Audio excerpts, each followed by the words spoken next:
Legendary folk singer Pete Seeger died at the age of 94. He died peacefully in his sleep.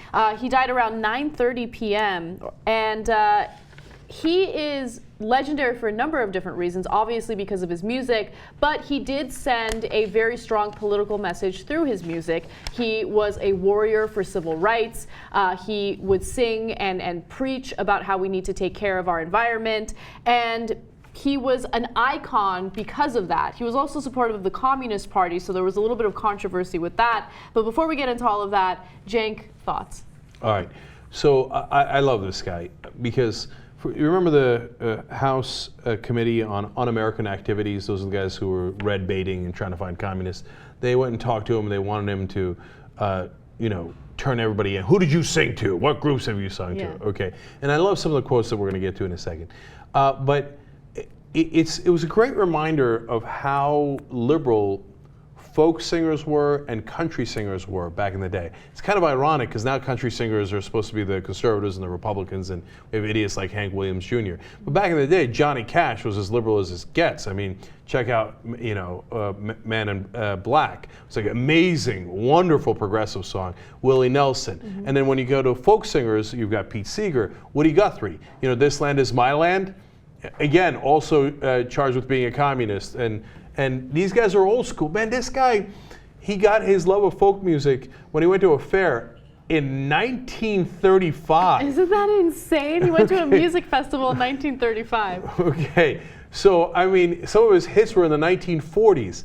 I want to live this guy's life. Oh, he lived a really fascinating life. So he actually went to college for sociology, and then he decided, nah, this is bullshit, not really digging it. So he started playing the banjo, and he started doing, he was hitchhiking, going city to city, playing music, and that's how he became well known. And after the government came down hard on him for his support of the communists, they decided, you know what, we're going to take him off of all broadcasting. They didn't play him on the radio or anything like that.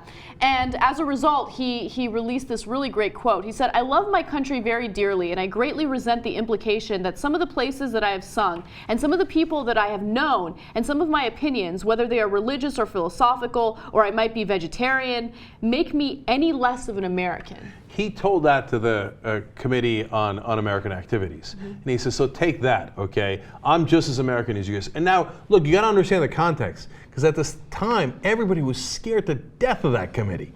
And this guy comes in and says, you're not going to come over the top of me, okay? You're not any more American than I am. I love this guy. Mm-hmm. And look, he had a recent warning to the Occupy guys. He said, be wary of great leaders. Hope that there are many, many small leaders.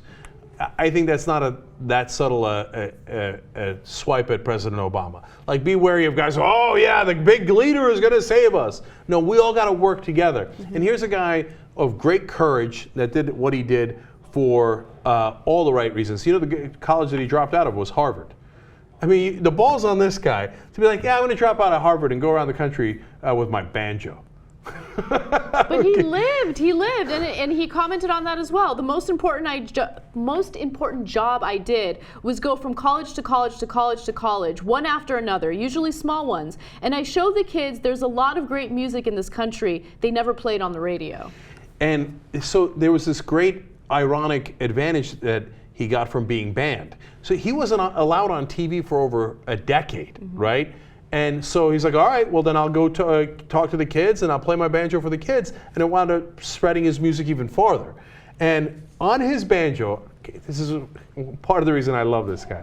It wrote, "This machine surrounds hate and forces it to surrender." Mm.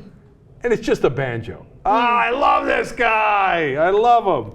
Okay, and then finally, in his later years, he had this quote.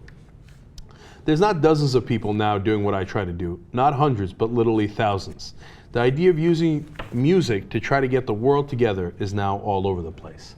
And this guy started it back in 1935, right?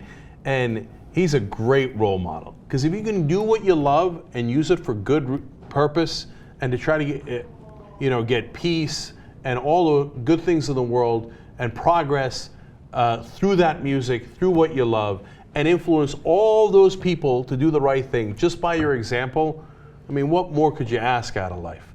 And what more could this country have asked out of Pete Seeger?